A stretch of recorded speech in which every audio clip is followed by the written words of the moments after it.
राज्याचे कृषी मंत्री दत्तात्रय भरणे यांनी शेतकरी कर्जमाफीबाबत मोठी घोषणा केली आहे। पुढील 2 ते 4 दिवसात 5 ते 10 हजार कोटी रुपये थेट शेतकऱ्यांच्या खात्यात जमा होणार असल्याचं त्यांनी सांगितलंय। सध्या याद्या पडताळणीचं काम वेगानं सुरू आहे। एकूण 40,585 कोटी रुपयांच्या कर्जमाफीचा लाभ हा पात्र शेतकऱ्यांना मिळणार असल्याची माहितीही त्यांनी दिली आहे।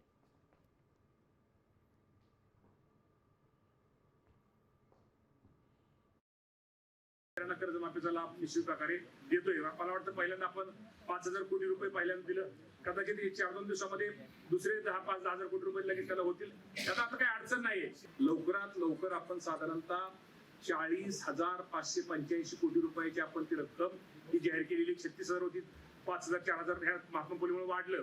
त्यामुळे अजिबात आपल्या माध्यमातून सगळ्या शेतकऱ्यांना सांगतो, जे आपलं अपूर्ण काम, आपलं आधार कार्ड प्रमाणित करण्याचं काम, ॲग्रिकल्चरचं काम ते आपण ताबडतोब करा। ज्या शेतकऱ्याचं नाव पोर्टल लागले आणि ते लागले त्याला संपूर्ण कर्जमाफी होईल। साम टीव्ही मी नेहमी पाहतो, त्यावर दाखवलेल्या बातम्या रिलेट करतात।